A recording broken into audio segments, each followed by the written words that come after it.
Try to guess the hidden meaning of the following creepy riddles. The answers to the last creepy riddles are in the description. Story 1. Doting Mother. As a single mother, it's my sole duty to keep my young ones from danger. We recently moved into a new house, and once I had put the groceries away, my parents came to the door to drop my kids off at their new home. My baby was crying, so I told my 3-year-old son to look around while I put his sister down for a nap. I then thanked my parents for their help and they drove off. My son explored his new home while I took my daughter to her crib. After I was done singing the baby to sleep, I went into the kitchen to find my son with a bottle of bleach on the counter.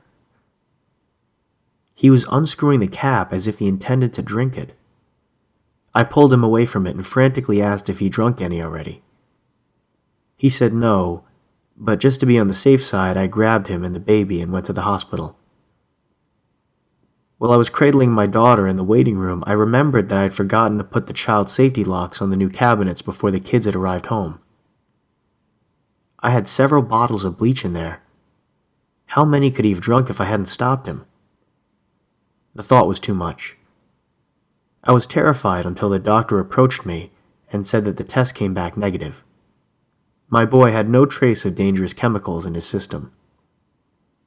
I cried with relief and hugged my kids and took them home. I immediately put the child safety locks on all the cabinets while making sure the children stayed out of them. Then, since we had gotten home late at night, I locked all the outside doors, put the kids to bed, and went to bed myself. It had been a long day. Imagine my horror when I went to the kitchen the next morning to find my son lying dead on the floor. I called an ambulance and found myself once again crying in the waiting room with the baby. I managed to call my parents in between sobs and they came right away. The doctor came out and said that my boy had ingested a large amount of bleach. My dad had to hold my daughter while I wailed in my mom's arms.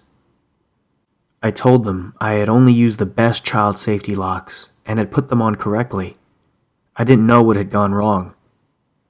My parents reassured me that this was not my fault, but I couldn't help thinking there was something important that I had forgotten.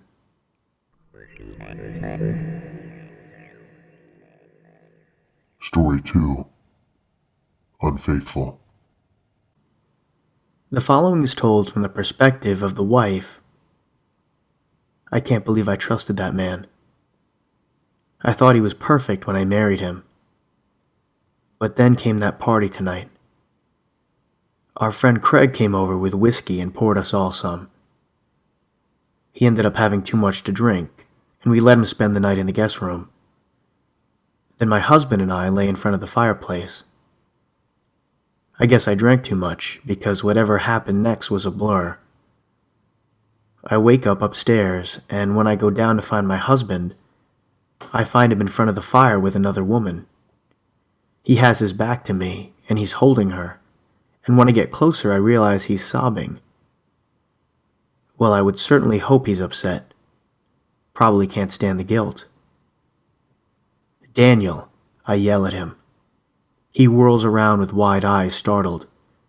He immediately tries to hide her from me, but I can see enough of her to know that she's wearing my nightgown. I can't believe it. Right when I'm about to scream at him, there's a knock at the door. "Open up, police." Good, the cops are here. They can arrest this bastard for adultery. Wait, they're handcuffing Craig instead. Is he cheating on his wife too? Story 3. Killer on the Train. Two friends, Aaron and Rachel, were taking a train from Colorado to Oklahoma. They left at 7 p.m., and they were told they should arrive at 9 p.m. While they rode the train, the two busied themselves reading books and surfing the internet on their cell phones. After a long while, Aaron checked his watch and saw that it was 9, and started reading the news on his phone. He suddenly cried out in shock. An escaped murderer had been seen boarding a train around 7 p.m. in the town he and Rachel had departed from. The same train the killer was on had just now been spotted still in Colorado. Aaron showed Rachel and they wondered if he could be on the same train they were on.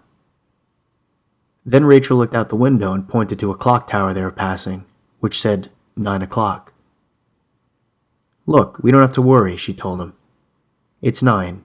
We're in Oklahoma now, and the murderer is still back in Colorado." Aaron was relieved, but on second thought, he realized she was wrong. Story 4. Buried Treasure. There was a rich old Englishman whose family had moved to the United States. The old man was known for having buried his wealth somewhere in his homeland, so he opted to stay behind and guard it while his relatives went to live in America. He lived many happy years there, until one day the family received a letter informing them that he had passed away. The family flew back to England for the reading of his will. The estate and possessions were divided evenly among his relatives. His brother got the house, his sister got his antique furniture, etc. Everything was accounted for, and then came the hidden treasure. The will said it was located exactly 57 feet southeast of the man's home, and was to be split between his son and daughter. The lawyer said the treasure had been recovered, and would be presented to the beneficiaries immediately. But the old man's daughter asked to see the will for herself. She examined it and admitted it did look exactly like her father's handwriting. However, she said, "I think this will may have been forged." An investigation showed that she was right. The will was a fake. How did she guess?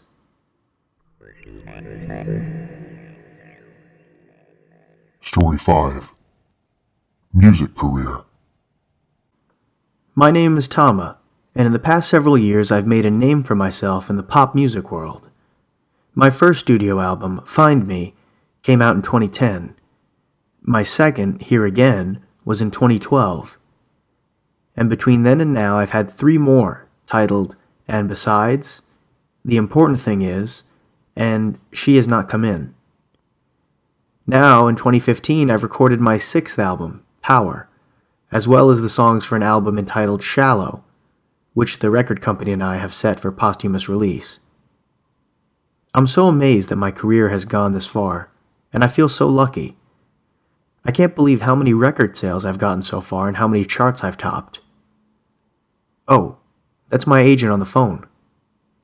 "Hi, Tama. We've finally cleared it with the company. Power is being finalized and will be in stores this year, while Shallow is expected to be out late 2020.